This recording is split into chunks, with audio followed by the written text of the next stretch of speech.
It sounds terrifying when the barrage of shots hit you all at once. This is Scattershot. Think of it as the shotgun of ship cannonballs. It splits quickly into 4 little individual shots. These individually do light amounts of hull damage, spread randomly, and do not travel very far due to their heavy drop-off. New ammunition is incredibly exciting and has the potential to change up the game a lot. But let's look into that. We're going to be building on our findings from the previous video on ship damage, so if you haven't seen that one yet, it's an incredibly important baseline, so it'll be linked in the info cards and the description. Before we talk about scattershot damage, let's look at regular cannonballs really quick. Regular cannonballs do 60% damage to a single hull location in the hull. In comparison, each of the 4 shot pieces of scattershot does 20% damage individually. From that, the theoretical max damage of a single scattershot is slightly better at 80%, but it's just that. Entirely theoretical. Let's take a look at some of the quirks of scattershot. Outside of scattershot, all other ways to damage ships, including regular cannonballs, chain shot, fire, explosions, these all upgrade hulls to larger sizes, all the way to 100% damage. However, scattershot has a 40% damage cap per hull. That's not even a regular cannonball's worth of damage, which would be 60%. My friend Thaxos is just slamming the ship with scattershot right now, and these holes won't get any larger than this. Also, unlike regular cannonballs, it doesn't knock around pirates, so you can't even interrupt repairs or ship interactions. With a direct hit, they'll only take 20% damage and stay firmly planted where they are. So at this point, you might be asking yourself, what is the point of scattershot? Oh, don't worry, I got you. It gets weirder than this. There's a mysterious larger cannonball that is around briefly before the individual shot pieces spawn. This cannonball behaves very weirdly. Let's take a closer look. We'll see there's a specific spawn point for the individual shot pieces, one at a time. After all these shots have spawned and traveled for a little bit, the spawn ball simply disappears. But here's the wild part. For damage to pirates, this ephemeral ball does full cannonball damage, and it does so at a shocking distance. Even at this closer range, I can see all the individual scattershot spawn, but it's the spawn ball that kills me. That was only 2 hits. I saw the other 2 hit on either side of you. Remember, each scattershot only does 20 damage. I'm at full health. I can't die from 80%. This shot appears to be the max range of the one-shot spawn ball, even though it visually disappears before reaching me. That was like 3 hitting, I think. I even tried shooting an Ashen Lord with the spawn balls, and while it was very close to the number of regular cannonballs required, it was actually a couple less, which is really interesting. To ships, the spawn ball does only 20% damage, just like an individual shot piece, but it can exceed the 40% damage cap. This close range behavior was actually found in the previous video. I just didn't fully understand what caused it at the time, but now we know. Both the ship and the pirate behaviors of the spawn ball make no sense at all. In one case, it does far less damage than the sum of its parts, and in the other, it does more damage than the shot pieces should do in total. It is completely unclear if this is intended, but it is how it works. Now that we know how it damages things, let's go use this out in adventure. The most talked about use cases I've seen for scattershot are non-player threats, like skeleton ships. These work quite a lot like player ships though, so we'll get to that in a little bit. Ghost ships are an interesting starter case. You can think of these as having a health bar instead of holes. Things like cannonballs, firebombs, chains, whatever you'd like, they usually do 1 point of damage to the ghost ships, which usually have 3 points of health total, sometimes 1. What I found is that each piece of shot delivers only half a point of damage instead, making this a specific and unique adaptation to the ghost ships. At maximum efficiency, landing all your shots, it'll take only 2 scattershot to take down a ghost ship instead of 3 regular cannonballs. Achieving maximum efficiency isn't straightforward though. Remember that spawn ball? It turns out it is also only worth half a point of damage, and if you are too close to the ghost ships, it'll absorb the spawn ball and you won't get any extra hits. Personally, I think this is a little rough. You want to use scattershot specifically when you've gotten far closer than you probably should be to a ghost ship in my opinion, but thankfully there's a way better quest use case for these. This is where scattershot shines. Legend of the Veil. The destructible garrisons of this voyage behave similarly to ghost ships, taking 5 hits for the 3 mini outer emplacements. Unlike ghost ships though, each shot counts as a full hit here, making very quick work of these as long as you get relatively close. For the final large fort phase, each part only needs 3 hits from a sloop, so you can rather effectively destroy any part of it with 1 scatter shot instead of 3 regular cannonballs. The randomness of the shots here are actually rewarded due to the massive amount of large targets in close proximity.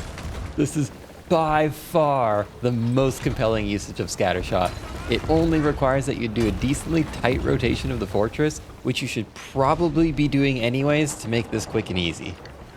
And on that note, let's talk about the worst way to use Scattershot. PvP. Using what we've learned so far, let's tackle some common misconceptions before analyzing some fights. The first thought people tend to have is opening a fight with Scattershot, since even if they cap at 40% themselves, regular cannonballs will make the holes even larger. And that's true, but if you refer to the last video on ship damage, going from a 40% capped hole to a 100% hole is still 60% more damage, which leads to the same water intake as a brand new 60% hole. Combat also doesn't usually start within Scattershot range anyways, so it might be a moot point. The next point often brought up in favor of Scattershot is that a lot of small holes can be really overwhelming. The problem with this is that it's just not really true.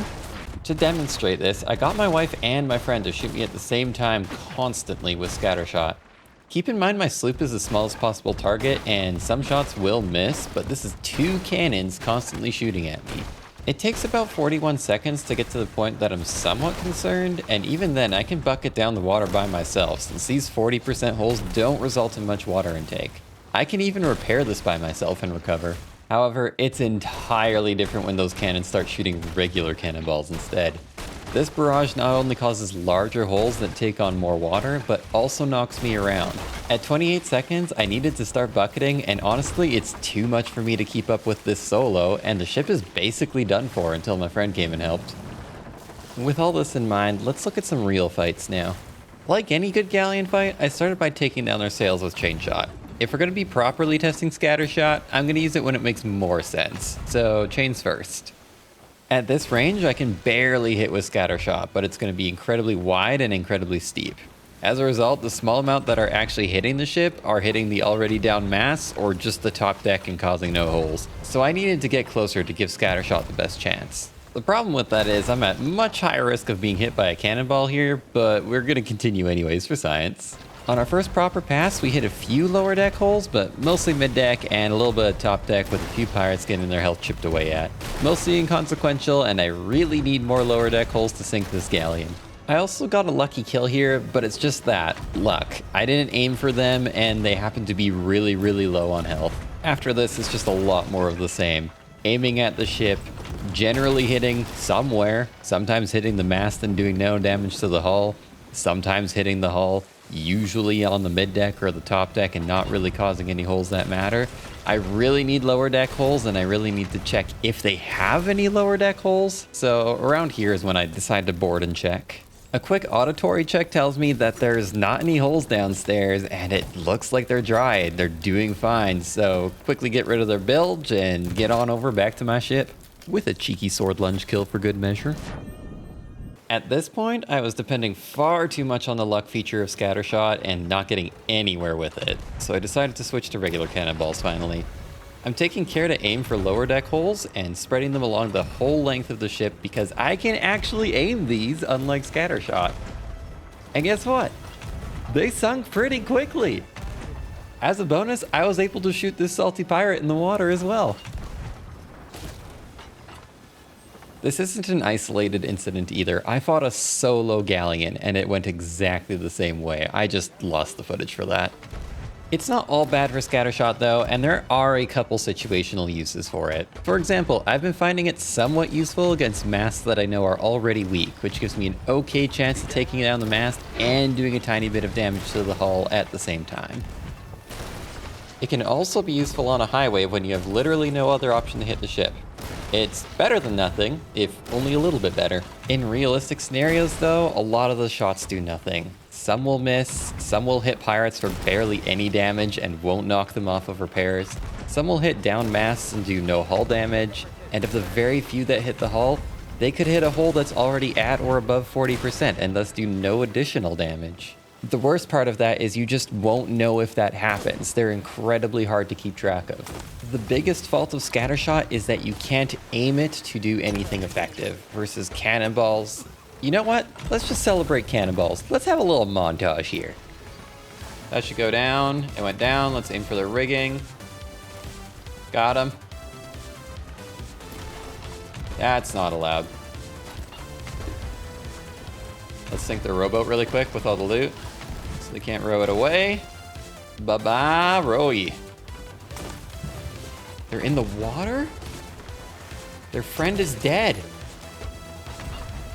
Oh, and they're dead on the ladder. I think they were just reboarding their boat and died on the ladder. Dude, our shit keeps moving. What of their shit is moving? Their mast, apparently. Let's fix that. Fixed! You get the point. If you don't want to rely on dice rolls, use regular cannonballs, because outside of the very, very few edge cases where Scattershot might kind of be useful, cannonballs are better in every way. Regular cannonballs can knock pirates off of repairs. Scattershot can't. Regular cannonballs can kill pirates in one hit. Scattershot barely scratches them.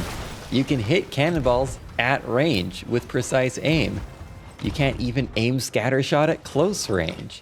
Scattershot is just not really useful in PvP, period. But if you want to be useful in PvP, please check out the new Sunken Thieves Discord community started by Wiz and Prestige. We have friendly PvP coaches available to help review your battles, highlight what you're doing well, and guide you on things to try different in your next fights. We've already helped a few people get more comfortable with PvP, and maybe you're the next one. The link is in the description, and on your way there, don't forget to like the video if you enjoyed this deep dive, and subscribe if you'd like to see more of this. Cheers, folks!